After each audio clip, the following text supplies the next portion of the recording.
Per una trentina di secondi al via della quinta corsa è il premio Mr. Black, ovvero Massimo Cipriani, che ci ha lasciato circa un anno fa, a soli 48 anni, faceva parte dello staff del sito Free for All, il vecchio C-Orso, un grande appassionato che vogliamo ricordare questa sera con un premio a lui dedicato. È una bella condizionata per 5-6 anni, non vincitore di 35.000 euro in carriera, con netto favorito Zitto Zitto GSO e Roberto Vecchione, che va per il triplo in serata. Vediamo se riuscirà al driver campano Electric. Si va a partire con l'1Z John Pitts, Maurizio Cheli, 2 Vision dei Veltri, VP dell'Annunziata, 3 Zenox B, Roberto Andreghetti, 4 Zitto Zitto GSO, Roberto Vecchione, 5 Zuve 10 CSM, Nicola Salacone, 6 Zuz Cesare Ferranti, in seconda fila 7 Valdest, Adrian Gioni, 8 Zaffiro Trio, Marco Stefani.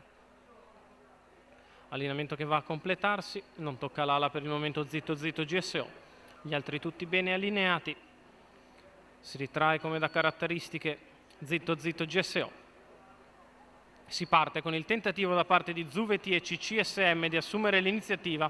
Ci riesce ad andare al comando Zuve 10 CSM nei confronti di Z John Pitts, poi Vision dei Veltri, ancora il 7 di Valdest a precedere Zaffiro Trio, mentre si mette subito in moto all'esterno Zitto Zitto GSO. 14,7 per i primi 200 metri di corsa da parte di Zuve 10 CSM, che vede arrivare a destra la sagoma di Zitto Zitto GSO. Di solito corre sotto Zuve 10, non sembra volersi opporre Nicola Salacone alle offensive di Roberto Vecchioni. 400 passati in 29,8 e Zitto Zitto GSO passa a condurre dopo 500 metri di corsa.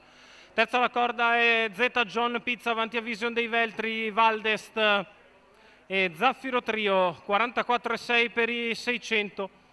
Zitto Zitto GSO in vantaggio nei confronti di Zuve 10 CSM, Z John Pitts, Vision dei Veltri, Valdest, Zaffiro Trio, Zenox B. Questa la fila indiana agli 800 passati in 58,9.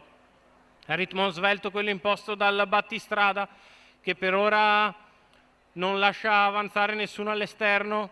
C'è un po' di dentro e fuori nelle retrovie per decidere chi sarà il primo a far la mossa. Intanto un paletto in 14,9 porta il chilometro a 1,13,8, allunga Zitto Zitto GSO, che lascia lì un paio di lunghezze nei confronti di Zuve 10 CSM, poi ancora Z John Pitts e Vision dei Veltri, la dritta di là in 14,1 addirittura in vantaggio Zitto Zitto GSO, che deve portare a casa gli ultimi 300 metri, ha sempre margine netto nei confronti di Zuve 10 CSM, tende ad aumentare anche il margine di vantaggio lungo la curva, passata in 14,7 da Zitto Zitto GSO, che viene in retta d'arrivo, isolato in avanti. Zitto Zitto GSO che viene a concludere netto vincitore. Per il secondo c'è lotta con Zuve 10 CSM, che si deve difendere dalla fondo di Vision dei Veltri. Vince Zitto Zitto GSO, per il secondo è Vision dei Veltri a precedere Zuve 10 CSM.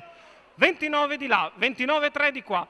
1,13,3 il ragguaglio cronometrico, il successo per Zitto Zitto GSO, Roberto Vecchione, Holger Elert, i colori della signora Sonia Galanti.